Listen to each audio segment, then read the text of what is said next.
ඉන්ද්‍රදේවයන් ලංකාවේ අවුරුදු 2100ක් විතර කාලේ මිනිස්සු ඉතින් ධර්මය අහනවනේ.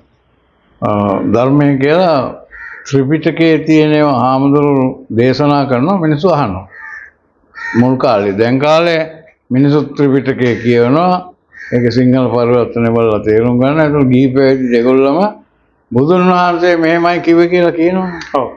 හැබැයි උන්වහන්සේ කියපු ඒවා ඒ කාලේ හිටිය මිනිස්සු නිසා දැන් කාලේ මිනිස්සු තහවුරු කරගන්න සාක්ෂියක් නැහැ ඉන්ද්‍රදේව. ඔව්. එහෙමනම් ත්‍රිපිටක සාහිත්‍යය ලියවිලා තියෙනවා. ඒකේ බුදුන් වහන්සේ කියපුවා තියෙනවා කියලා විශ්වාස කරනවා. එහෙමනම් ඒක අරන් බලලා විමසන්න ඕන නේද? ඔව්. කවුරු හරි ලියන තියෙන ඒවා හරි කවුරු හරි දේශනා කරන ඒවා හරි ගත්තොත් අපි වහල් තත්වයක නේද ඉන්නේ. අනුන් කියන ඒවා පිළිගන්නවා. එතකොට අපි ඒකේ තියෙන ඒවා විමසලා බලලා නුවණින් මේවා යථාර්ථවාදීද කියලා බලලා ගත්තොත් ඒ ගන්න ඒවා ත්‍රිපිටකයේ තිබ්බත් වෙන කවුරු හරි කිව්වත් කොහේ තිබ්බත් ගලක කොටලා තිබ්බත් අපි විමසලා බලනකොට මේක යථාර්ථය කියලා අපිට ප්‍රත්‍යක්ෂ වෙනවා නම් ඒතකොට ඒක ධර්මයේ වශයෙන් ගන්න පුළුවන්. ඔව්. ඒතකොට ඒ ධර්මයේ ඉන්ද්‍රදේව එහෙම ත්‍රිපිටකයේ තියෙන සූත්‍රයක් කියන්නකො. කාලාම සූත්‍රය කියන්නකො. ඒක අරන් බැලුවම මේ ක්‍රමවේදය හරි. ඉතින් එතකොට ඒක ඔයා හොයාගත්ත ධර්මයක් නේ. ඔව්. ඒක ඔයාට කවදාවත් ඒකේ මේ කාගෙන්වත් ගත් එකක් කියන මට්ටමට එන්නේ නැහැ. දැන් ඔයාට උනත් පරම්පරාවෙන් ආවට ගන්න එපා. ඇහුණට ගන්න එපා. කවුරුත් ගුරුවරයා කිව්වට ගන්න එපා. න්‍යායට හරි කියලා ගන්න එපා. තර්කයට හරි කියලා ගන්න එපා. මට මේක හොඳයි වගේ හිතනවා කියලා ගන්න එපා කිව්වම ඒ විදිහට ඔයාගේ සිතුවිලි ඇති වෙච්ච ඒවා විමර්ශනය කරන්න පුළුවන්. පුළුවන්. ඒකෝල ඒ තුලින් ඔයාට තනියම පුළුවන් නේද යථාර්ථය හොයාගෙන යන්න. ඔව් සෑහෙන වෙහසක් ගන්න වෙනවා අපේ. වෙහසක් ගන්න වෙනවා. කාලාම සූත්‍රයේ කරුණු 10ටමනේ දැන් අපි ගන්න පුරුදුලා තින්නේ ඒවා. ඔව් එහෙම ගත්තම අපිට එතකොට පිටින් අවිද්‍යාව කොච්චර තිබ්බත් ප්‍රශ්නයක් තියෙනවා. ඔව්. එහෙම ප්‍රශ්නයක් නැහැ එතකොට. ඒතකොට අරහන්තුරෝ මෙහෙම කිව්වා මෙයා මෙහෙම කිව්වා ත්‍රිපිටකේ මෙහෙම තිබ්බා එහෙම තිබ්බා කියලා ප්‍රශ්නයක් නැහැ නේ. නැහැ. එතකොට හුඟ දෙනෙක් අද තමන් ධර්මය හොයාගෙන තමන් සත්‍ය යථාර්ථ අවබෝධය ලබනවා නැත්නම් බුද්ධිමතෙක් වෙනවා නැත්නම් බුද්ධ කියන තත්ත්වෙට එනවා කියන එක පැත්තකට දාලා කවුරු හරි කියන ඒවා හරි ලියලා තියෙන ඒවා හරි මුළු මහත් සමාජ විශාල සංස්කෘතියක් පිළිගන්නේ හරි තුලින් ඒවා හරි කියලා යන එකනේ කරන්නේ. ඔව්. දැන් හුඟක් ආගමික කටයුතු තුලින් බුද්ධත්වයේ ලබන්න නිවන ලබන්න සෝවාන් වෙන්න රහත් වෙන්න එහෙමනේ හොයන්නේ. එහෙම ශ්‍රද්ධාවෙන් භක්තියෙන් කවදාවත් එහෙම දෙයක් ලබන්න බෑ. ශ්‍රද්ධාව භක්තිය කියන්නේ කවුරු හරි කියලා දෙනවා මෙන්න මේකේ මෙහෙම මහා බලයක් තියෙනවා. මේකට වුණාම මෙහෙම වෙන්න පුළුවන් කියලා තියෙනවනේ ගන්න. ඔව්. ඊට පස්සේ මෙන්න මේ සම්මතයේ පවතින සංස්කෘතිකමය අංශයේ මිනිසුන්ගේ චිත්ත ස්වභාවය සහ මනස යට කරන්න මිනිසුන්ගේ වින්දනයේ සටහන් නොඑක් කතා ලියලා තියෙනවා. අවුරුදු 50000ක ලක්ෂයක පෙර ආත්මෙ හිටපු අය දැනගන්න පුළුවන්. එහෙම ඥානයක් තියෙනවා. හැතැම්ම ගානක් දුර තියෙන ඒවා උනත් දකින්න පුළුවන්. හැතැම්ම ලක්ෂ ගානක් දුර ඒවා අහන්න පුළුවන්. ඒ විදිහට තියෙනවා කියලා ගන්නවනම් මෙහෙම ඥාන 72ක් තියෙනවා. අර එහෙම තියෙනවා කියලා. ඊට පස්සේ මිනිස්සු බලනවා මේ සාහිත්‍ය තුලින් නැත්තම් මේ ආගමික ස්වභාවය තුලින් මටත් ඒව ලබා ගන්න පුළුවන්. يعني අద్భుත தත්ත්ව ගන්න පුළුවන් කියලා. ඊට පස්සේ යම්කිසි අවස්ථාවක මානසික රෝගී තත්ත්වය නිසා සම්පූර්ණ මිත්‍යා දෘෂ්ටියක් අద్భుත මනසට දිගින් දිගට යනකොට මේක පීඩනය යන්නේ. ඊට පස්සේ ඉන්න අරයට කිව්වා මේ මාර්ගෙට එහෙම පිළිගන්නවා. ඊට පස්සේ කෝවිලක් හදාගෙන මොනවා හරි කරගෙන ආයෙ මිනිස්සුන්ගේ ගාස්තුවක් එකතු කරගන්නවා මෙහෙම කරනවා එහෙම කරනවා. එතකොට ගෞතම සිද්ධාර්ථ කියන මහා දාර්ශනිකයන්න් වහන්සේ සත්‍යයේ යථාර්ථය අවබෝධ කිරීම තුළින් බුද්ධිමතෙක් වුණා දාර්ශනිකයෙක් වුණා කියන එක වෙනුවට බුද්ධත්වයේ ලැබුවා කියලා ශ්‍රද්ධාවෙන් භක්තියෙන් සලකන එක මිනිස්සු කරන්නේ. ඒගොල්ලෝ ඉන්ද්‍රදේව හුඟක් මිනිස්සු විමසා බැලීමක් නැතිකම නිසා නුවණින් යුක්ත නැහැ. කටපාඩමෙන් සාහිත්‍ය ආරෙමේ ඇහුවට ඒක නුවණින් යුක්ත වීමට හේතුවක් වෙන්නේ නැහැනේ. බුද්ධිමතෙක් වීමට හේතුවක් වෙන්නේ නැහැනේ. ඒක බුද්ධ චරිතය ගත්තම තේරෙනවා. උන්වහන්සේ බ්‍රාහ්මණ ධර්ම ඉගෙන ගත්තා. ආරණ්‍යක ධර්ම ඉගෙන ගත්තා. උපනිෂද් ධර්ම ඉගෙන ගත්තා. ඒවා ඉගෙනගෙන ආලාර කාලා මුද්දකරාම ළඟ ඉගෙන ගත්තාට ඒවා විමසුවානේ. පිළිගත්තේ නැහැ. ඊට පස්සේ උන්වහන්සේ තේරුම් ගත්තා මම සත්‍ය හොයාගෙන යන්න ඕන. එතකොට අදටත් මම ඕගොල්ලන්ට ඒ ආනායට ඔක්කොටම කියන්නේ මං කියන එක පිළිගන්න එපා. විමසලා බලලා මේක සත්‍යද බලන්න. ඊට පස්සේ මේ සත්‍යයේ යථාර්ථය මොකක්ද කියලා බලන්න. එහෙම බලලා ඊට පස්සේ යථාර්ථය මේකයි කියලා තමන්ගේ දැනුමට නැත්නම් මනසට ගත්තම මනස තමයි ප්‍රධාන වෙන්නේ. ඊට පස්සේ මනසෙන් ඊට අනුව සිතන්න. එතකොට බුද්ධත්වය කියන්නේ බුද්ධිමතා කියන එක. බුද්ධත්වය ලැබෙනවා. ඒක වැඳුම් බිඳුම් කරන මල් පහන් දැන් එහෙම මොනවත් එකක් නෙවෙයි. ඒවා තියෙන්නේ ආගමික ස්වභාවය. ඒක ඉතින් නිතරම ආගමික ස්වභාවයක් රජයක් එක්ක යනවනේ.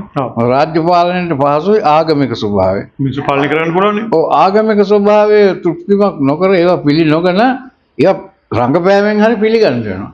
එහෙම නැත්නම් ඡන්ද ලැබෙන්නේ නැහැ. බැරි පිරිසක් ඉන්නේ එහෙමනේ.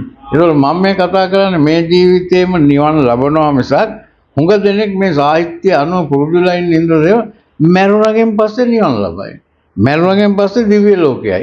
මරුණගෙන් පස්සේ අපායයි. එහෙමනේ. ඊට වඩා හොඳයි නේද ඉන්ද්‍රදේව මේ ජීවිතේම මම නිවන් ලැබුවා නැත්නම් අවබෝධ කළ යුතු දේවල් අවබෝධ කරා මන් දැන් සුවෙන් ඉන්නේ කියන එක Tamanට මනසටම තේරෙනවා නම් කාගේවත් පිළිසරණක් ඕනේ නැහැ නේ. Taman දුකින් මිදෙන්න පූජා තියන්න අරවම මොකක්වත් ඕනේ නැහැ නේ. Taman යථාර්ථය තුලින් නම් Tamanගේ සිතුවිලි ඇති වෙන්නේ ඒ වගේ දුක කියන එක. නැත්තම් මානසික දුක කියලා කියනවා. නැත්තම් ආතතිය කියලා කියනවා. එහෙම ආතතියක් නැත්තම් Taman දුකෙන් මිදිලා බව මාස 6-7ක් යනකොට තේරෙනවනේ. එතකොට ඇලීමක් ගැටීමක් අරවම මොනවත් අවශ්‍ය නැහැ. මොකද දුකෙන් මිදෙන්නේ වෙනස් වෙනවා කියන එක අවබෝධ කිරීම තුලින්. වෙනස් වීම කියන එක අවබෝධ කරගුවම සක්කාය දිට්ඨිය මම මගේ කියන එක ඉතුරු වෙන්නේ නැහැ. මොකද වෙනස් වෙන දේවල් මිනිස්සු අල්ලගන්නේ නැහනේ. අවබෝධය තියෙන අය. ඒතකොට මෙන්න මේ කොටස තමයි කරන්න ඕනේ. මෙතෙක් කල මිනිස්සු ධර්මය ඇහුවා. දැමුත් අලුතෙන් ලිය වෙනවා දේශනා කරනවා. ඒ දේශනා කරන එක එක කාණ්ඩ වලට මිනිස්සු අදහසක් ඇතුළත කතා කරනවා. සමහරේ පුද පූජා තියෙනවා. දැන් සමහර රාතන් වහන්සේලා කියන අය දේව පූජා හිටන් තියෙනවානේ. කපුල ළඟ ගිහලා වැඳ වැටිලා හැරෙම. සමහර අය කියනවා ලංකාවේ බුදුහාමුදුරුවෝ. දැන් තව සමහර අය කියනවා විවාහ වෙන්න එපා. අරම මහාන වෙන්න ළමයි පැටව එක්කම ඉල්ල කියනවා. එහෙම මනුස්සයෙකුත් ඉන්නවා. ඉතින් මේ කොයි එකටත් මිනිස්සු විමසා කාලාම සූත්‍රයේ අවබෝධ කරලා ඉගෙනගෙන අවබෝධ කරලා නැති මිනිස්සු ඔයනි දේවල් වලට යනවා. මම දැක්ක වෙනත් ආගමක මේ පූජකයෙක් වෙන්න ඇති සින්දු ගේකියක් නටනවා. නටලා ඔළුව අල්ලලා ලෙඩ සනීප කරනවා කියලා එහෙම තියෙනවා. විශාල පිරිසක් යනවා ඉතින් අද එක්කෙනෙක් කිව්වා අපේ එයාගේ පුතාට වෙච්ච කරුණක් ඒ පුතා යම් මේ බුද්ධාගමට සම්බන්ධ ආයතනට සම්බන්ධ වෙලා ඉන්නවා. එයා කියනවලු මේ සියල්ල වෙන්නේ කර්මයෙන් කියන එක දැන් මේ ළමයාගේ තරුණ ළමෙක් විවාහ වෙච්ච එයාගේ තැඩිලෙස දෘෂ්ටියට ගිහිල්ලා තියෙනවා. ඔයකට නේද කර්මය කියලා කියන්නේ ඔය ආත්ම දෘෂ්ටිය කියන එකේ එන එකක්. ඔය කවුද මේ ළමයි පැටව එක්කම දැන් මහාන වෙන මිනිස්සෙක් අනිතරකද ඉන්නවා. දතක් ගැලවිලා වැටෙනවා කර්මය නිසා කියලා. මම කර්මය ගැන විස්තර කරන්නම් දෙකට ඉස්සරහට. ඒක වැඩසටහන් 5-6ක් කරන්න ඕනේ. මොකද මේ මිනිස්සු ගිලිලා වෙලිලා ඉන්නේ කර්මය කියන එක තියෙන හින්දු ධර්මයේ. කර්මය කියන්නේ දිගින් දිගට යනවා කියන එක නේ. මේ ආත්මේ කරපුවා මේ ආත්මේ ඵල දෙනවා. මේ ආත්මේ කරනවා ඊළඟ ඵල දෙනවා කියවම මේක දිගින් දිගට යන ආත්මයක් තියෙනවනේ.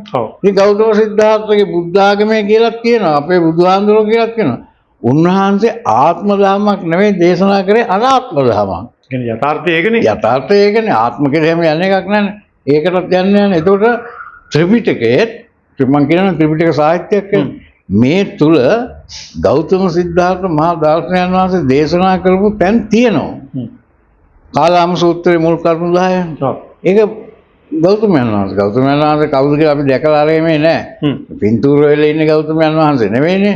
ඔය ඉන්නේ මේ නිගණ්ඨනාථ පුත්‍ර සිවුරක් දාලා. ඒ කොයි හැටි වෙතත් පිළිම වන්දනා පුද පූජා නැහැනේ බෞද්ධ දර්ශනේ. මනස සහ චිත්ත කියන දෙකටනේ තියෙන්නේ. පුද පූජා තියෙනවා නම් ඒකෙන් වෙන්නේ බුද්ධිමත් කියන එකෙන් අඩු වෙනවනේ. පුද පූජා වලට යනවා කියන්නේ ආගමිකයි කියන්නේ. භක්තිය ශ්‍රද්ධාව විශ්වාස කියන එකනේ. ඔව් ඒක ගෞතමයන් වහන්සේ ආගමික නෙමෙයි. නිරාගමික. ඒ කියන්නේ නිදහස් චිත්තකෙක් නේ. නිදහස් චිත්තකෙක් ආගමිකයෙක් වෙන්න බෑනේ. ඒක භෞතිකවාදියෙකුත් නෙවෙයි. නෑ භෞතිකවාදියෙකුත් නෑ. දැන් ආගමික වුණොත් නිදහස් චින්තනය නෑනේ. ආගමේ තියෙන ඒක විදිහට තමයි කිර වෙනවනේ එතකොට. භෞතිකවාදයට වුණොත් භෞතිකවාදයට යට වෙනවා. යථාර්ථවාදය කියන්නේ එහෙම එකක් නෙමෙයි. ගෞතම සිද්ධාර්ථ කියන්නේ යථාර්ථවාදී දර්ශනයක් ඉදිරිපත් කරපු කෙනෙක්. ඒකේ මේ ජීවිතේමයි නිවන ලබන්නේ. මරුණගෙන් පස්සේම නිවන ලබන්න බෑ. පෙරම් පුරාගෙන එන්න ඕන. එහෙම එක එක ඒවා කියනවනේ. ඒවා ආගමික ස්වභාවයක අපන. ඒක දැන් ගෞතම සිද්ධාර්ථයන් වහන්සේ තමන් ගැන විමසීම කරේ. අරිය පරිේශන කියලා සූත්‍රයක් තියෙනවා. ඒක යම් යම් කරුණු වලින් බැලුවම සාමාන්‍ය නෝනක් තියෙනකොට පේනවා කියන කෙනෙකුට මුන්වහන්සේ මේ කියන්නේ මේ අනුන්ගෙන් ගත්ත දේශනා කරුණු තියෙනවනේ. ඒවා තුල මං ඉඳලා ඒවට අනුව හිතලා ඒක නිසා මට නිදහස් වෙන්න බෑ. මං වහල් ස්වභාවයට වැටලා තියෙන දැනුමින් මනසෙන් කියලා තේරුම් ගන්න. ඊට පස්සේ තමන් ස්වාධීන වෙන්න තමයි සමාජයෙන් වෙන් වෙලා පැත්තකට වෙලා ආහාර විතරක් සපයාගෙන පැත්තට නිදාගෙන යන කල්පනා කරලා දිගින් දිගට කොහොමද මෙහෙම වෙන්නේ කියලා. ඒතකොට දැන් නවීන විද්‍යාවෙන් හොයාගන්න ඥාන ස්වභාවයන් ගැන ඥාන ප්‍රවේණි ගැන භෞතික තලයේ තියෙන සමහර ඒවා ගැන උන්වහන්සේ හොයාගෙන තිබුණා. උන්වහන්සේ නෙමෙයි ඕනෑම කෙනෙකුට බුද්ධත්වයේ ලබන්න පුළුවන්. හැබැයි තමන් දේශ බලන්න ඕන. තමන් දේශ බලනවා කියලා කියන්නේ තමන්ගේ මනස ලෙස දැනුම් දේශ බලන්න ඕන. ඊළඟට තමන්ගේ ඥාන ස්වභාවයේ ආරම්භය සහ ඥාන වලට අනුව තියෙන භව ස්වභාවයන් තියෙනවනේ. ඒවා ක්‍රියාත්මක වෙන හැටි බලන්න ඕන. එතකොට හුඟක් ලංකාවේ මිනිසුන්ට වෙලා තියෙන්නේ ගෞතමයන් වහන්සේ නිදහස් නිර්මල චින්තනයක් ඉදිරිපත් කළා. මේක තුලින් රජයට කිසි සහයෝගයක් ලැබුණේ නැහැ ඉන්ද්‍රදේව. රාජ්‍ය පාලනයට. ඒක නිසා ඔය අශෝක රජුගේ කාලේ එයාගේ රාජ්‍ය ව්‍යාප්තිය සඳහා යොදාගත්ත ආගමක් බවට පත් කළා මේක. ඒතකොට දාර්ශනික තලයක හිටියනේ හාමුදුරුවෝ යම් යම් විදිහට ඒ විශ්ව එළෙව්වා. ඔය දාර්ශනික තලයක ඉන්නවා කියන්නේ මෙතන විමසීම ක්‍රියාත්මක වුණා කියන එක. ඔය එහෙම අය එළවලා දැම්මා. එළවලා දාලා මේ අය ටික ගත්තා. දැනට ආගමික කියන ස්වභාවයේ රාජ්‍යයන් වල ගන්නවනේ ආසියා කරේ. යුරෝපා කරේ නිරාගමිකන ඉන්නේ බොහෝ ඒගොල්ලෝ ස්වාධීන චින්තකයෝ. ස්වාධීන චින්තකෙක් නම් ආගමිකයෙක් වෙන්න බෑනේ. වෙන්න බෑ. ගෞතම සිද්ධාර්ථ ආගමික නෙවෙයි. එයා ස්වාධීන චින්තකයෙක්. ඒ කියන්නේ එයා ඒ වෙනකොට ඉන්දියාවේ පැවතුණා. උන්වහන්සේ වෙනකොට ජෛන ආගම පැවතුණා. උපනිෂද් ආගම පැවතුණා. හින්දු ආගම පැවතුණා. හින්දු ආගමේම දිගුවක් තමයි උපනිෂද් කියන්නේ. උන්ට අරිට වඩා දියුණුයි. ඊට දාර්ශනික පසුබිමක් තියෙනවා. වේද කියන එකයි හින්දු ආගම. වේදාන්ත කියලා කියන්නේ වේදයේ අවසානය කියන්නේ. ඒතකොට ඒකේ දාර්ශනික පසුබිමක් තිබුණා. නමුත් සදාකාලික සුවය සඳහා ඒක හේතු වුණේ නැහැ. එතකොට මිනිස්සු සදාකාලික සුවය කියලා කිව්වම හිතනවා ආත්ම ගානක් ඉස්සරහට කියලා. එතරම් සුවය නැති වෙනවා. මොකද ආත්ම ස්වභාවයක් නැහැ බෞද්ධ දර්ශනයේ. හරි අනාගතේ වෙන එක දැන් දුකින් ඉන්නේ නෑ අනාගතේ කතාවක්. එහෙම වෙනස් වෙන ලෝකෙක අනාගතයක් කියලා එකක් ගන්න පුළුවන්. දිගින් දිගට පවතින දෙයක් නෑ නේද එතකොට? අපේ අතීතයේ බැලුවොත් වෙනස් වීමක් නේ තියෙන්නේ. ඉතින් අනාගතයක් ගැන හිතලා ගන්න බෑ වෙනස් වෙන ලෝකෙක. අද තියෙන එක නෙවෙයි හෙට වෙනස් වෙනවනේ. එතකොට මේ ගෙවන ජීවිතේදී දැන් වෙනස් වීම කියන ඒවා මිනිසු ගන්න භෞතික තලයේ වෙනස් වීම. ඒක නෙවෙයි වෙනස් වෙනවා කියන්නේ ඉන්ද්‍රදේව සංස්කාර සිතුවිලි වෙනස් වෙනවා. සිතුවිලි වෙනස් වෙනකොට වෙනස් සිතුවිලි වලට අර භවයන්තියෙන් එකක් හරි දෙකක් හරි සම්බන්ධ වෙනවනේ. එතකොට ඒ යන එකත් වෙනස් වෙනවා ඊළඟ දවසේ හරි ඊළඟ මොහොතේ හරි. මෙන්න මේ වෙනස් වීම තේරුම් ගත්තොත් මම කියන එකක් එන්නේ නැහැ නේද? වෙනස් වෙනවා නම් ලෝකේ ඇලීමක් එන්නේ නැහැ නේද? ඇලීමක් නැත්නම් ගැටීමක් එන්නේ නැහැ. එතකොට දැන් මම මේ කිව්වට ලේසියෙන් කියලා කිව්වට මේකට මේ ජීවිතේම නිවීම ලබන අයට විතරයි වැදගත් වෙන්නේ. එහෙම ලබන්න නම් කාලාම සූත්‍රයේ කරුණු 10 හොඳින් අවබෝධ කරගන්න ඕන. මොකද ඒයින් පිට නැතුව නැත්තම් ඔක්කොම එකතු කරගත්තොත් මම එකකට කියන්නම්කො. විමසා බලන්න නැතුව කිසිම අදහසක් බැහැරින් ආවට ගන්න එපා. මං කියන එකක්වත් ගන්න එපා ප්‍රතික්‍රියාව ගන්න එපා. විමසන්න. දැන් මං කියන එකක්වත් පිළිගත්තොත් මං කියන දේ හරිම වුණා කියන්නකො. යථාර්ථයක්ම කියන්නකො. ඒකත් දැනුමින් හරි කියලා ගත්තොත් එයා වහල් වීමක් තියෙනවා. ඔව්. මං කියන දේ නේ. ඒක විමසලා බලලා ගත්තොත් එයාගේ දහමක් වෙනවනේ. ඔව්. එතකොට දැන් මෙතනදි මම ගන්නෙ ලංකාවේ මිනිසුන්ට මෙතෙක් නිවීම ලබන්න බැරි වෙලා තියෙන බොහෝ මිත්‍යා මත නිසා. නිවන් ලබන්නේ මරුණගෙන් පස්සේ. නැත්තම් කල්ප ගානක් මෙහෙම පෙරම් පුරන්න ඕන. එහෙම නැත්නම් තව කල්ප 84000කින් බුදුවරයෙක් එනවා. එයාගෙන් චතුරාර්ය සත්‍ය අහලා තමයි නිවන් දකින්න ඕන. ඒ වාගේ තියෙනවනේ බොහෝ මතයන්. ඊට පස්සේ කාලයේ දීප දේශ කුලයේ මවෝන ඒ ආදි වශයෙන් නොඑක ඒවා කියනවා. එතකොට පෙරම් පුරාගෙන එන්න ඕනේ. එහෙම එක එක ඒවා තියෙනවනේ. කලින් බුදුවරයෙක්ගෙන් විවරණ ගන්න ඕනේ. ඒ වාගේ සාහිත්‍යමය අංශයක් තියෙනවා. මං කියන්නේ එහෙම කිසිවක් නැහැ. තමන්ට සත්‍ය අවබෝධය ලැබපු මිනිස්සෙක් හම්බුනොත් දෙවියෙක් බ්‍රහ්මයෙක් එහෙම නෙවෙයි. සත්‍ය අවබෝධය ලැබපු මිනිස්සෙක් හම්බුනොත් ඉස්සලා එයා සත්‍ය අවබෝධය ලැබලාද කියලා බලන්න ඕන. එහෙමනම් එයා කියන ධර්ම විමසලා බලන්න ඕනනේ. ඔව්. දැන් මම කියනවා කාලාම සූත්‍රයේ කරුණු 10 බලන්න. ඒක විද්‍යාවට හරි සංස්කෘතියට හරි ඕන එකකට කමන්නේ. ඒ බැලුවම ඒව Tamanට සත්‍ය කියලා තේරෙනවා නම් ඊට පස්සේ ඒ සත්‍යයේ යථාර්ථතාවය ගන්නකොට මේ යථාර්ථය වෙනස් වෙන්නේ නැති එකක් කියලා ගන්නවා නම් එතනදී එයා යමක් හොයාගත්තා වෙනවනේ. ඔව්. ඒ විදිහට අරගෙන ඊට පස්සේ ක්‍රමක්‍රමයෙන් යථාර්ථය මනසේ ඇති වෙලා ඊට පස්සේ චිත්ත ස්වභාවයේ ඇති වෙන එකක් තියෙනවා ඉන්ද්‍රව. මනසේ ඇති වුණාට වැඩක් වෙන්නේ නැත්තේ මොළේ මරණයත් එක්ක ඒව අයින් වෙලා යනවා. චිත්ත ස්වභාවයේ මොළයත් එක්ක සම්බන්ධ වෙලා තියෙන එකක් නෙවෙයි.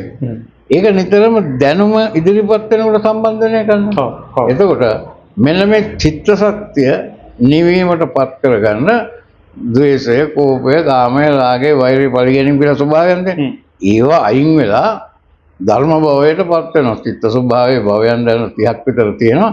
ඒ 30ම අයින් වෙලා 31 වශයෙන් අලුත් භවයක් ගොඩනගෙන යථාර්ථය කියන එක. නැත්නම් ධර්ම භවය කිව්වත් හරි යථාර්ථය කිව්වත් හරි ආදරය සහ ප්‍රඥාව තියෙන දෙකේ එකතුව කිව්වත් හරි එතනට තමයි යන්නේ. ඒක මේ ආසේ පොළවේ අර තියෙන එකක් නෙමෙයි.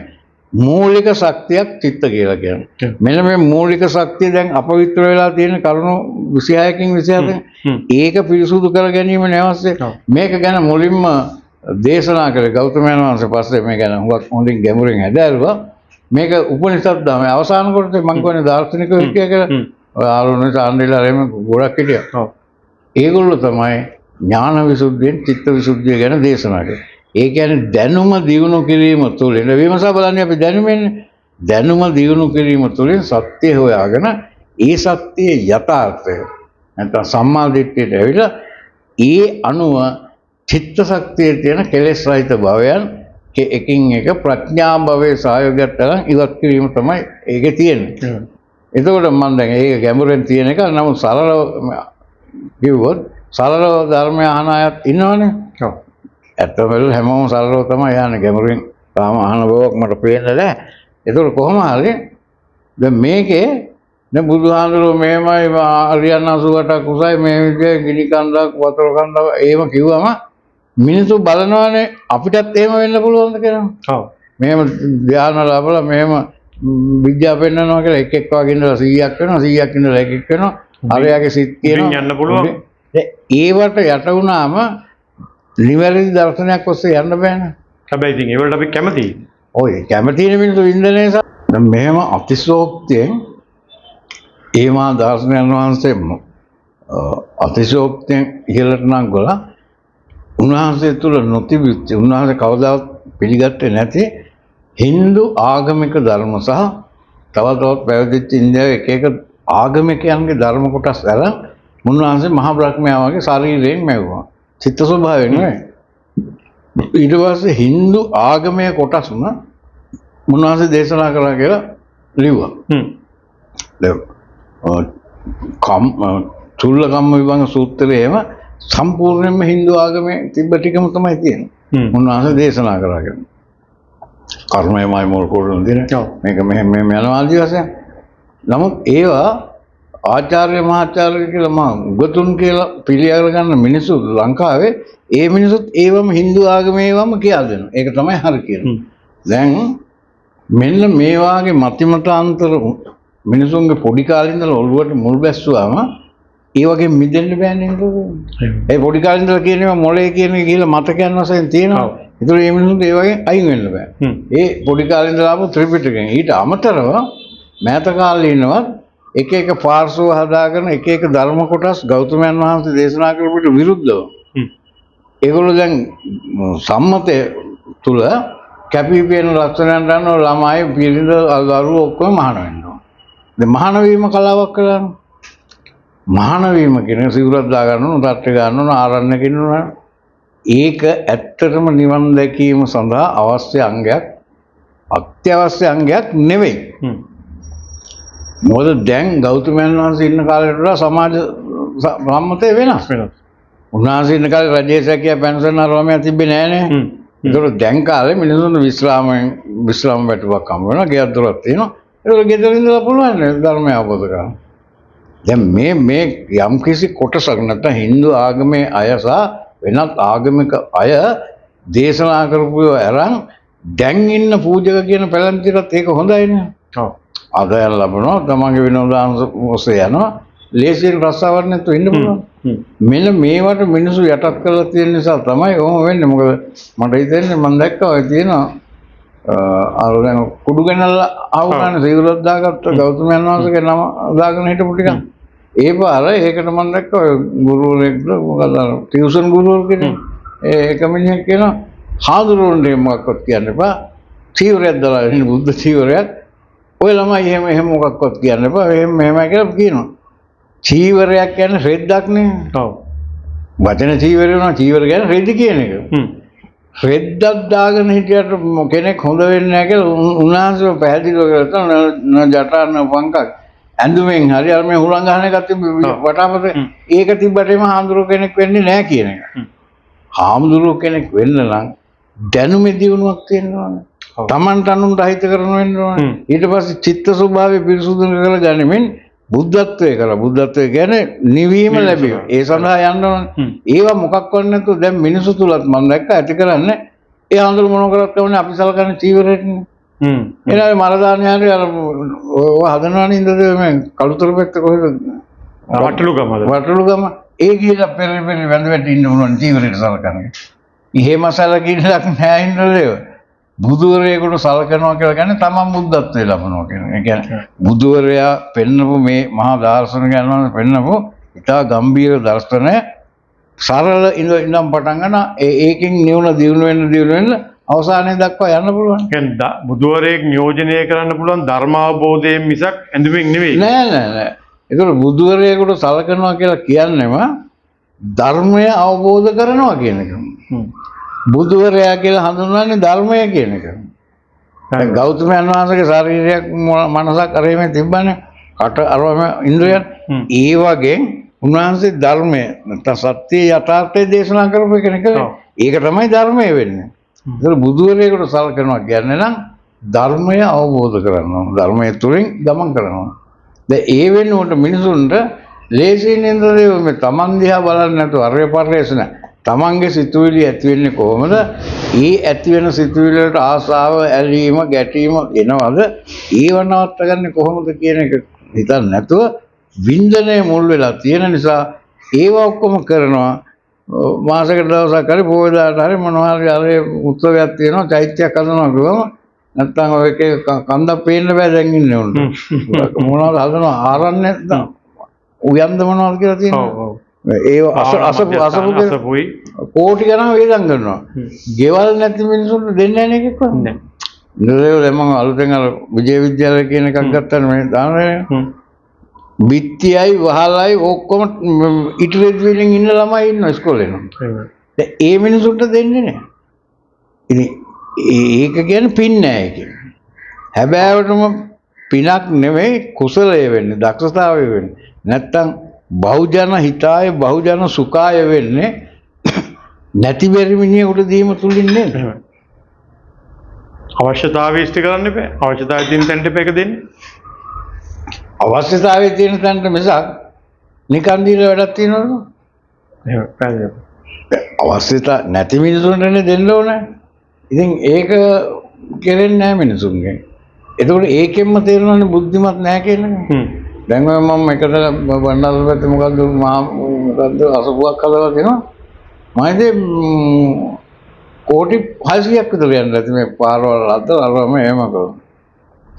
කෝටි 600 කෝටිය ගානේ ගේකට වේදන් කරලා ගෙවල් 600ක් හදන්න පුළුවන්. ඔව්. ගෙවල් 600ක් හදනවා කියන්නේ අඩුම ගානේ 2000ක්වත් යම් සුවයක් සතුටක් ලබනවා. ඒවට යොමු වෙන්න කියලා මේ පූජකයෝ කියලා දෙන්නෙත් නැහැ. නෑ. උන් කරන්නෙත් නැහැ. දැන් හැම වෙලාවෙම ඒ දුන්නොත් දානේ ලැබෙයි නිදානේ කියලා තියෙනවා. හැබැයි ඒ දානයත් පූජකයන්ට ඕනේ දෙන්න. දානේ දීමනව ත්‍යාගයක් පරිත්‍යාගය දෙන්න ඕනේ. වැඩක් වෙන. කණ්ඩ බොණ්ඩ නැති මිනිහෙකුට මිසක් කණ්ඩ දෙන්නේ මේ සංගීත හෝටලේ අයිතිකාරයට මං කැම ගේන්න උනට කුසලයක් තියනවද ඒක? ගැටලුවක් වෙන්නේ අවශ්‍යතාවයක් නැහැ. අවශ්‍යතාවයක් නැහැ. එතකොට මේ අවශ්‍යතාවයන් ඉටු කරගන්න පූජක පන්තියක් බිහි වෙලා බෞද්ධ දර්ශනය විනාශ කරලා අර ගෞතම සිද්ධාර්ථ කියන මහා දාර්ශනිකයන් වහන්සේට එදත් නිඳා කරා. උන්වහන්සේ ඉන්න කාලේ තිබ්බා. ඔක අදయ్య නෙවෙයි ඉන්නේ. උන්වහන්සේ ඉන්න කාලෙත් සුණක්කත් සාති අරිට්ඨ ආදී වශයෙන් ඉඳලා දිගින් දිගටම මේ දර්ශනය විනාශ කරන්න පූජක කණ්ඩායම් උත්සාහ ගත්තා. දැන් නම් ඉතින් උත්සාහ ගන්න ඕන කෙලිම කරන්න මේකනේ. ධර්මය කියලා අධර්මයෙන් දේශනා කරනවා. ධර්මය නම් දේශනා කරන්නේ මිනිසුන්ගේ ජීවන නිතරම ඉන්නලේ බෞද්ධ දර්ශනය තියෙනවා යම් රටක ඒ රට ආර්ථික සමාජික වශයෙන් දියුණු වෙලා වෙන්න ඕනේ. වෙන්න ඕනේ. එහෙම දියුණු වෙලා නැත්තම් එතන තියෙන්නේ බෞද්ධ දර්ශනයට විරුද්ධ වූ ගෝත්‍රික ආගමික ස්වභාවය. කියන්නේ භක්තිය, ශ්‍රද්ධාව, විශ්වාසයෙන් කියන පදනම. ඒ වගේ නිකන් ලෙඩක් කරනවා මොකක් දුකක් කරදරයක් මොකක් වුණත් ආවල් තැනට කියලා බාහිර වෙනවා මිසක් බෞද්ධ දර්ශනය තුළ මොකක්ද තියෙන්නේ කියලා හොයන්නේ නැහැ. ආයෙ කරගන්න බැරුව කර්මය කියලා නිකන් ඉන්නවා. කර්මය කියලා කියනවා. ඊට පස්සේ රජයේ විසින් නිකන් ගන්න දෙනවා. අස්වැස්මයි අරවෙන්නේ කියලා. ඒතර මිනිස්සු උනන්දුවක් නැහැ. නමුත් ගෞතම සිද්ධාර්ථය මේ පැත්ත අංශටත් සිංහලවල සූත්‍රය ව්‍යජ්ජපග්ග සූත්‍රය වගේ සූත්‍ර වලින් යම් තැන්වලදී මිනිසුන්ගේ දියුණුව සඳහා දේශනා කරලා තියෙනවා. ඉතුරු කරන හැටි වැඩ කරන හැටි ආරෙම. එතකොට ආර්ථික සමාජික කියන දෙක ගැන උන්වහන්සේ දේශනා කරනවා. හුඟක් හින්දු ආගමේ මං හින්දු ආගමිකයෙක් නොවනට හින්දු ආගමේ තියෙන චතුරාර්ය සත්‍ය අර්ථ ධර්ම කාම මොක්ෂ. අර්ථ කියන්නේ ආර්ථිකය ගොඩනගා ගන්න ඕනේ. ඒක පළවෙනිම දින්නේ. ඔව් දැන් මං උනත් සැබෑවටම නිර්වාණ අවබෝධය ලැබීමට එයාගේ නෝන දිනු කර ගැනීමට ධර්මය අසන්න ඕන තමයි. නමුත් ඒ ඔක්කොම යට වෙනවා ඥානකයෙන් යට කරන්න පුළුවන් අවශ්‍යතා නැත්නම් කෑම බීම ළමයින්ට සැලකීම බිරිඳට සැලකීම සහ මං හම්බෙන්න එන තැන බස් ගාස්තුවක් නැත්නම් බෑ නේද? ඔව්. ඒක එහෙම අයට දේශනා කරලා වැඩක් නැහැ. යම් මට්ටමක ආදායමක් මූලික අවශ්‍යතා ඉටු කර ගැනීම හැකියාවක් තියෙනවා.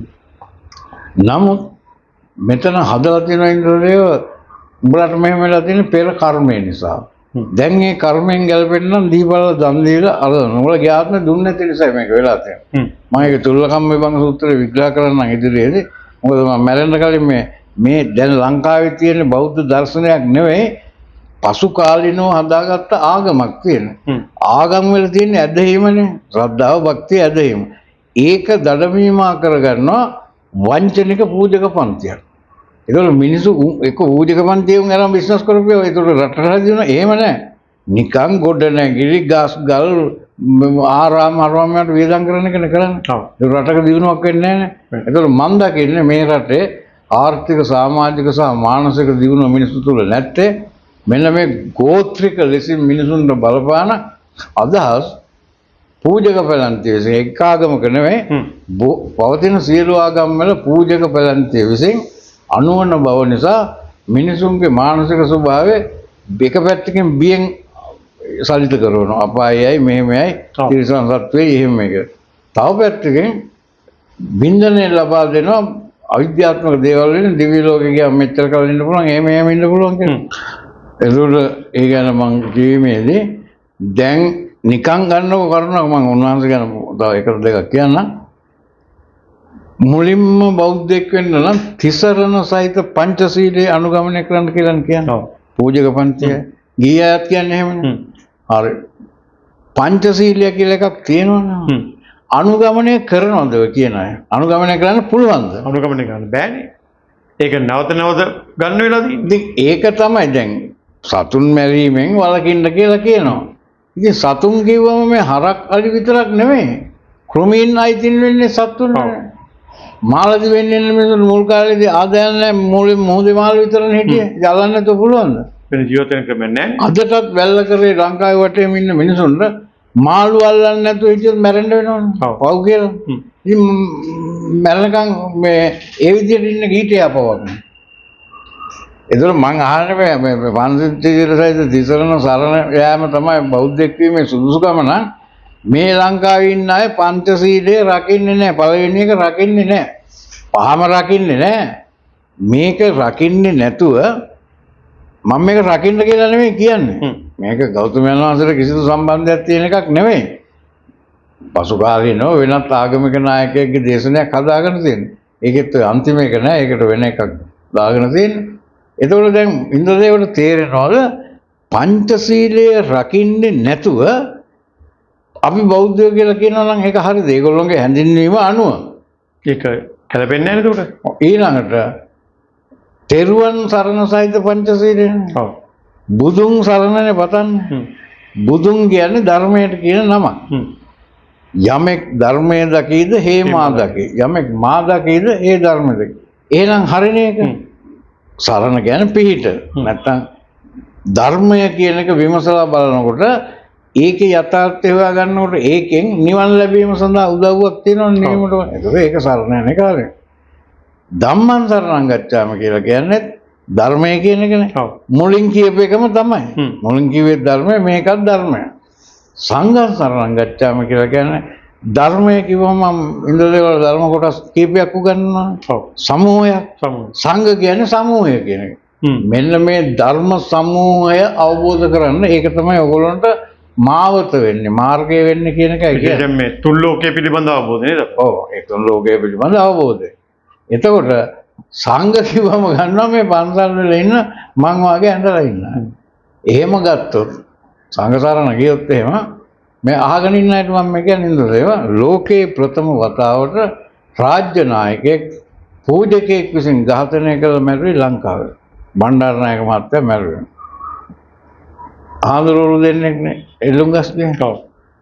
එහෙනම් ඒගොල්ලොන්ගේ සරණක් තියෙයිද? නෑ. ඒගොල්ලන්ටවත් නෑ ඒගොල්ලන්ගේ සරණ.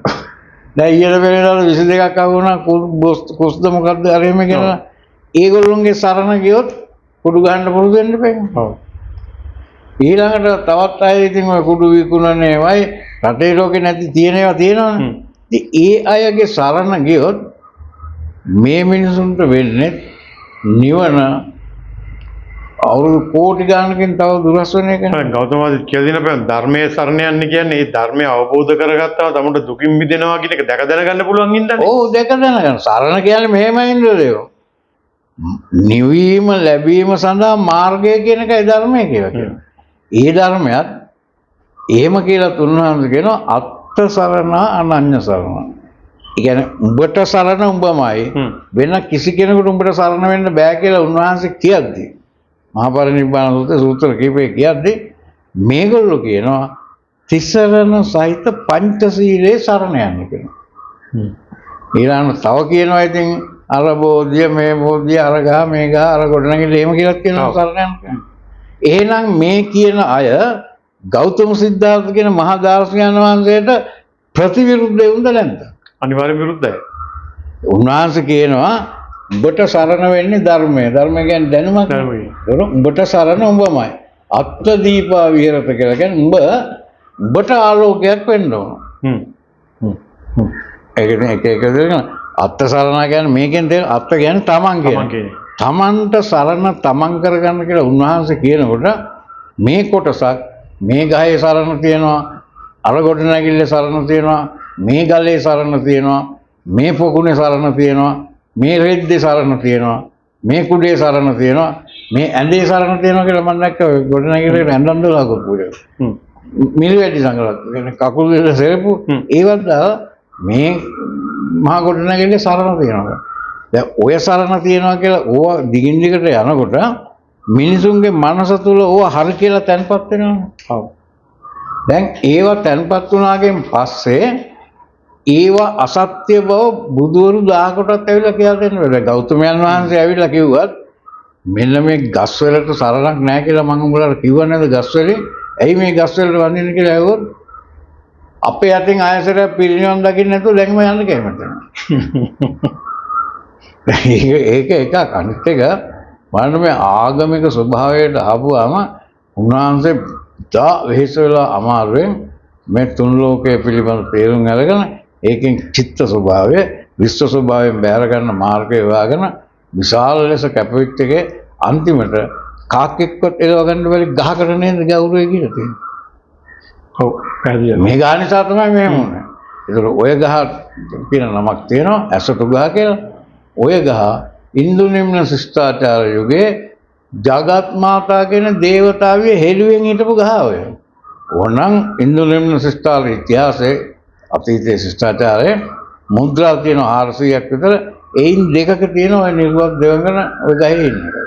ඊට පස්සේ ඒක ක්‍රමයෙන් නැගෙනහිර පැත්තට ඇවිල්ලා අශෝක රජුගේ කාලේ තමයි ඕවා ව්‍යාප්ත වෙලා ආවේ. ආගමික වශයෙන්. හොඳයි මම ඒකෙන් මේ හැමෝටම කියන්නේ මේ ජීවිතේමයි නිවන් ලබන්න පුළුවන් වෙන්නේ. මරුණගෙන් පස්සේ බෑ. ඊළඟට ආය මේක නිවන් ලබන්න අහවලා එන්න ඕන කල්පසුවාදාන් කියලා එහෙම කතා නැහැ. ඒවා සම්පූර්ණ මිත්‍යා දෘෂ්ටික කතා. මම ඒවා ඉස්සරහට ගියා දෙනවා. ඒවා එහෙම වෙන්නේ ඉඳලා නිවන ලැබීම කියන එක ඉන්ද්‍රදේවට දුකක් ඇති වුණා නම් ඉන්ද්‍රදේවගේ දැනුමේ මෝඩ වැඩක් කරා නම් යහපත් වැඩක් කරා නම් ඔයාට මේ ජීවිතේම දැනුමට දැනනවා මොළයට වැදෙනවම දන්නව නේද? ඔව්. ඔව්. දැන් මරුණගෙන් පස්සේ නිවන් ලබනවා දිව්‍ය ලෝක යනවා කියන එක ඔයා දන්නවද? දන්නේ නැහැ. ඒක අහගත්ත මතයක් විතරයි. ඔව්. ඒක නිසා මෙන්න මේ මිත්‍යා දෘෂ්ටීන් තුලින් ඉවත් වීමෙන්ම සම්මාදිට්ඨියට එනවනේ. ඔව්. එහෙමනේ කරන්න ඕනේ. එතකොට මුලින්ම මේ අහනායගේ නුවණ තියන අය හරි වුණාය ඉන්නවනම් මුලින්ම මිත්‍යා දෘෂ්ටියෙන් ඉවත් වෙලා ඉන්න ඕනනේ. ඔව්. ඒ වුණාද හිතන් ඉන්න හැබැයි මිත්‍යා දෘෂ්ටියෙන් ඉවත් වෙලා ඉන්නේ කියලා. නෑ නෑ ඒ කියන්නේ උපාසල මේ ධර්මයේ කියා දෙන්න කියන්නේ YouTube එකෙන් දැන් මිත්‍යා දෘෂ්ටි ඉවත් වෙලා ඉන්නේ. දැන් රෙඩි වෙලා ඉන්නේ. දැන් ධර්මයේ කියා දෙන්න වැඩි ඉවර කරගන්න කියලා. ඔව් දැන් එහෙම ඉවත් වෙලා ඉන්නවනම් මම අද උදාහරණයක් කියන්නම් ඉඳලා බලමු දැන් මේකේ. දැන් අනිත් ආගමික පූජකයෝ කියනවා නෙවෙයි මං කියන්නේ මං සත්‍යයක් නෙවෙයි මනුස්සයෙක් කියන්නේ. මෙන්න මේක ඉඳලා මජ්ක්‍ධිම නිකායේ මජ්ක්‍ධිම පඤ්ඤාසකේ පරණම පොත මේ කවුරුයක් දාලා දෙනවා දැන් ඉතින් හුඟක් පරණ එකක්. මේකේ තියෙනවා තෙවිජ්ජ වච්චගොත්ත කියලා සූත්‍රයක්. ඒකේ උන්වහන්සේගේ මේගොල්ලෝ පිළිගන්න දෙපිට කියන්නේ. උන්වහන්සේගෙන් ඇවිල්ලා වච්ච කියලා කෙනෙක් අහනවා මේ වහන්සේ මා විසින් දෙලා මම අහලා තියෙනවා ශ්‍රමණ ගෞතමයන් වහන්සේ සර්වඥය සර්වදර්ශීය නිර්වශේෂ වූ ඥාන දර්ශනය පිළින කරන්න ඇවිදිනා වූද සිටිනා වූද හෝනා වූද නිදිවැරූ විටද හැම කල්ලිම ඥාන දර්ශනය එළඹ සිටියේ යයි. වහන්සේ යම් කෙනෙක් මෙසේ කියවුද ශ්‍රමණ ගෞතමයන් සර්වඥය සර්වදර්ශීය ඇවිදිනා සිටිනා වූද හෝනා වූද නිදිවැරූ විට මට හැම කල්ලි ඥාන දර්ශනය එළඹ සිටියේ නිර්වශේෂ ඥාන දර්ශනය ප්‍රතිඥා කෙරෙති කියවුද කිම වහන්සේ. ඒ කියන්නේ සර්වඥතා ඥාන තියෙනවා මේ ඔක්කොම කියනවා කියලා ඔබ වහන්සේ ගැන කියනවා. ඒ ගැන ඔබ වහන්සේගේ පිළිතුර මොකක්ද? ඒක උන්වහන්සේ කියනවා ඇවිදිනා උඩ හෝනා නිදිවැරු හැම කල්ලිම මට නිර්වශේෂ ඥාන දර්ශනය ප්‍රතිඥා කෙරෙති. ඒ කියන්නේ සර්වඥතා ඥානය තියෙනවා කියලා යමෙක් කියනවා නම් උන්වහන්සේ කියනවා එහෙම කියන කෙනා මේ ඥාන දර්ශනය කියලා කියනවනේ එයා කරන්නේ ශ්‍රමණ එහෙම කියනවා එයා කරන්නේ මා විසින් කියන ලද්දක් කියන්නා වූ නොවේති. මං කියපු දෙයක් නෙවෙයි කියන්නේ. සර්වඥයි මෙහෙම කියලා කියන්නේ මං කියපු දෙයක් නෙවෙයි. ඒ මිනිහා වැලිත් කියන්නේ මං කියපු එකක් නෙවෙයි වැලිත් කියන්නේ තවදුරටත් කියනවා. වැලිත් ඔහු මට අසත්‍ය වූ අභූතේ ඒ කියන්නේ මිත්‍යා දෘෂ්ටිය නැත්නම් අසත්‍යයෙන් අභූතයෙන් අභ්‍යක්ඛාන කේතික මට නිඳා කරනවා. මං සර්වඥයි කියලා යමෙක් මට කියනවා නම් ඒක අසත්‍යයෙන් මට චෝදනා කරනවා. මට නිඳා කරනවා කියලා. සර්වඥ කෙනකේ සැබෑ තේරුම මොකක්ද? සර්වඥ කියන්නේ සියල්ල දත් කියලා. සර්ව කියන්නේ ඔක්කොමනේ. සර්වඥ කියන්නේ ඔක්කොම පිළිබඳ දැනුමක් තියෙන ඥානයක් තියෙනවා. ගෞතම වහන්සේ දන්නේ නිවන් ලැබීමේ මාර්ගය දන්නවා. ඒකේ අඩුවක් නැහැ. නිවන ලැබීම නැත්නම් මිනිසුන්ගේ සදාකාලික සුවය ගැන දන්නවා. ඒකට මාර්ගය කියන්න පුළුවන්. සර්වඥ කියන්නේ සියල්ලම දන්නවා කියන එක. සර්වඥ නම් ජීවකගෙන් බෙහෙත් ගන්න යනවා. ඕනේ නැහැ. ඒ දන්න බෙහෙත් ගන්න පුළුවන්. ඒතර මේ අහන අය අහලා ඇති ඕන තරම් ඥාන 72යි සර්වඥ අරෙම කියලා කියනවනේ. මේ මජ්ක්‍ධිම නිකායේ මජ්ක්‍ධිම පඤ්ඤාසකේ ත්‍රිවිධ වච්චගොත්ත සූත්‍රය කියන එක කියන්නේ. ඒකේ මෙහෙම තියනවද නැද්ද බලන්න.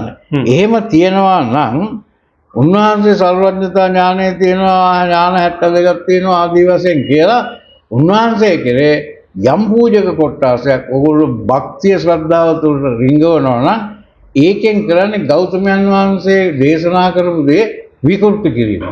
උන්වහන්සේ අරමුණු කරපු දේ නිවන් ලැබීමනේ. ඒක වනසා දැමීම. ඒ ගැන නුවණ තියන අය බලලා මේ සූත්‍රයේ හැටියට බලලා නැත්තම් මට කතා කරන්න. එතකොට ඊළඟ සැරේට දැන් මම මේ කිව්වේ ඉඳලා ත්‍රිපිටකේ තියෙන එක. මේකෙන්නේ දැන් ධර්මයේ තියෙනවා කියලා ගන්න. එතන ත්‍රිපිටකයේම සූත්‍රයක තියෙනනේ තමයි මේ පැවිදි අය වගේම ඊට වැඩි පිරිසක් ගිහි අය මේ ධර්මය අවබෝධ කරගත්තා කියලා. මේකෙම තියෙනවා මේකෙමයි තියෙන්නේ. ඒකේ තියෙනවා මහා වට්ටගොත්ත සූත්‍රය කියන එක. ගිහි අය තමයි වැඩිම මේ නිවන් ලබලා තියෙන්නේ. ඒක නිසා දැන් මේක කිව්වම ඔය අර වෙනත් ආගමික ගෝත්‍රිකයෝ ටිකක් මහාන වෙලා ඉන්න අය ඉන්නවනේ. අපේ බුදුහාමුදුරුවෝ සර්වඥතා න්‍යාය නැහැ කියන්නේ කොහොමද? මෙන්න NGO කාර්යයක් ඇවිල්ලා මෙන්න මිත්‍යා දෘෂ්ටිකයෙක් ඇවිල්ලා නිරාගමික කරන්න හදනවා කියලා ගත හැකියි. නිරාගමික කරන්න හදනවා කියන්නේ හරියද? මොකද නිරාගමික නොවි නිදහස් චින්තකයෙක් වෙන්න බෑනේ. ඔව් බැඳීමක් නැහැ. බැඳීමක් තියෙනවා මොකටද? එතකොට දැන් මම මේ අද පටන් ගත්ත ඉඳලා මිනිසු නිවන් නොලබන්නේ ඇයි කියන එක කියලා දෙන්න. ගෝත්‍රික තත්ත්වයේ ඉඳද්දි නිවන් ලබන්න බෑනේ. ඔව්. يعني ගොම ගොඩක නම් ඉන්නේ. ඒකට මං කිරි කොච්චර වක් කරත් වැඩක් වෙන්නේ නැහැ නේ. ඒක නිසා මං එකින් එක මිත්‍යා දෘෂ්ටියෙන් කියලා දෙනවා. මිත්‍යා දෘෂ්ටියෙන් කියන දේ ගම ඒක සම්මාදිට්ඨිය කියලා දෙනවා. දැන් මේකට අනුව මේකේ සම්මාදිට්ඨිය තමයි ගෞතමයන් වහන්සේ කියන්නේ මනස දියුණු කරලා චිත්ත ශක්තිය දියුණු කරපො නිවීමේ මාර්ගය හොයාගෙන නිවීම ලැබපු කෙනෙක්. බුද්ධිමතෙක්, ශ්‍රේෂ්ඨ බුද්ධිමතෙක්, මහා දාර්ශනිකයෙක්, ආගමිකයෙක් නෙවෙයි. උන්වහන්සේ ආගමක් දේශනා කරේ නැහැ. ආගමක් නෙවෙයි මෙතන තියෙන්නේ නිදහස් චින්තනය තුළින් විමසා බැලීම. ඒක තමයි විදර්ශනා කියලා කියන්නේ. විමසා බලමින් උඹලා සත්‍යයේ යථාර්ථය හොයාගනින්න කියන්නේ. ඒතකොට ඒ වාගේ ශ්‍රේෂ්ඨ දාර්ශනිකයෙකුට ගරු කරන්නේ මල් කඩලා තියලා අල්පමයක් තියලා පාම් පූජා කරලා ඒ වගේ නෙවෙයි. උන්වහන්සේට කරන සැබෑ ගෞරවය තමයි උන්වහන්සේ දේශනා කරපු ධර්මයේ යම් යම් කොටස් ත්‍රිපිටකයේ තියෙනවා. ඒක හොයාගෙන ඒකට අනුව තමන්ගේ මනස නැත්තම් සිතුවිලි ඇති කිරීමේ ක්‍රියාවලියකට එකතු වෙන්න ඕනේ. එහෙම නැත්නම් අර අභිධර්ම පිටකේ අර පිටකේ මේ පිටකේ මන් දන්නවා කියලා තර්ක කරන්න ගියට වැඩක් නැහැ. උන්වහන්සේ කිව්වා තර්කයෙන් සත්‍ය හොයාගන්න බෑ කියලා. අපි මතයක් අරගෙනනේ තර්ක කරන්නේ. මතය හරි කියලා ඔප්පු කරන්නේ. ඒ තමන්ගේ මතය ඔප්පු කරන්නේනේ තර්ක කරන්නේ. ඒක යථාර්ථය හම්බෙන්නේ නැහැ නේද? හොඳයි. ඒක නිසා සාමාන්‍යයෙන් සරලව මම අද ඉඳලා පටන් ගන්නවා මේ මිනිසුන්ට නිවන් දකින්න බැරි ඇයි? දැන් මේ කියපු එකක් නෑ නෑ අපේ බුදුහාමුදුරුවෝ සර්වඥයි මේ අර මේ ආසෙන් ගියා අර ලෝකෙට ගියා මේ ලෝකෙට ගියා කියලා මෙහෙම ඥාන තියෙනවා කියලා ඒක මත හිටියොත් එයා තුළ සැබෑ ගෞතම සිද්ධාර්ථ නෙවෙයි මේ නිකන් මවන ලද ගෞතම සිද්ධාර්ථ කියන කෙනා ගැන ශ්‍රද්ධාව භක්තිය ගන්න එක නෙවෙයි. එහෙම අය තවදුරටත් මගේව ආන්න එපා.